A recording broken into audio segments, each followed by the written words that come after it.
जो माओइस्ट प्रेरित जो नक्सलिज्म है, इसको जरा देखिए। छत्तीसगढ़, तेलंगाना, महाराष्ट्र रेड गलियारा था, वैसे तो एक समय में बिहार में भी, यूपी में भी, हर जगह नक्सलवाद माओवाद था। ऐसे ही पूर्वोत्तर में अलग अलग जनजातीय विद्रोही थे, और इस्लामिक आतंकवाद तो है ही है।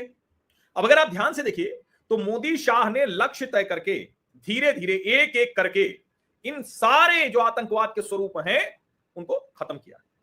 जो मुख्य धारा में आना चाहते हैं, अगर बंदूक छोड़ी तो सरकार स्वागत कर रही है, किसी की कोई जायज मांग है, समस्या है, सरकार उसका समाधान दे रही।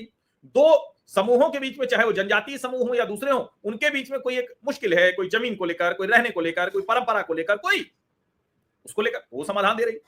सरकार हर वो काम कर रही जो किसी भी देश की एक लोकतांत्रिक सरकार को करना चाहिए, लेकिन सरकार एक काम नहीं कर रही। यूपीए के समय में 2 कदम आगे 2 कदम पीछे, तो सरकार वहीं की वहीं खड़ी रहती थी, और इस तरह के आतंकवादी जो गतिविधियों में शामिल होते थे, अब चाहे आप उनको मिलिटेंट कहिए, चाहे आप उनको एक्सट्रीमिस्ट कहिए, और चाहे आप उनको टेररिस्ट कहिए, लेकिन हैं तीनों एक। इन सबसे इतर वो अपराधी थे, गुंडे थे, वो माफिया थे, जो देश के अलग अलग राज्यों में, अलग अलग हिस्सों में अपना इस तरह का धंधा चला रहे थे। और ये जो नेक्सस था, ये भारत के ऊपर भारी पड़ता था। ये जो नेक्सस था, इसकी वजह से भारत के लोगों को अपना सामान्य जनजीवन जीने में मुश्किल आती थी। अब जरा सोचिए, पूर्वोत्तर के इलाके में अलग अलग बाउंड्री बांध रखी थी, अलग अलग तरीके से कर रखा था, और वहां आप जाते हैं तो उनका शासन चलता था, हर जगह सबने अपना करके, और वहां क्या कहते थे, फलाना मिलिटेंट है, फलाना कमांडर है। अरे भाई, जब देश का कानून है, देश का संविधान है, तो कोई भी मिलिटेंट या कोई भी कमांडर कैसे रह सकता है?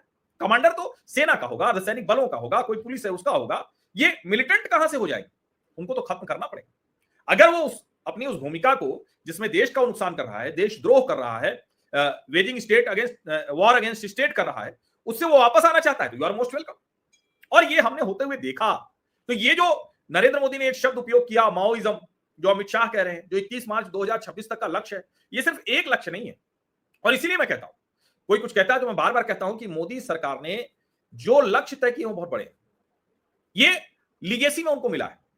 दुर्भाग्य से कांग्रेस की सरकारों ने इन सारे लक्ष्यों पर कभी ध्यान ही नहीं दिया।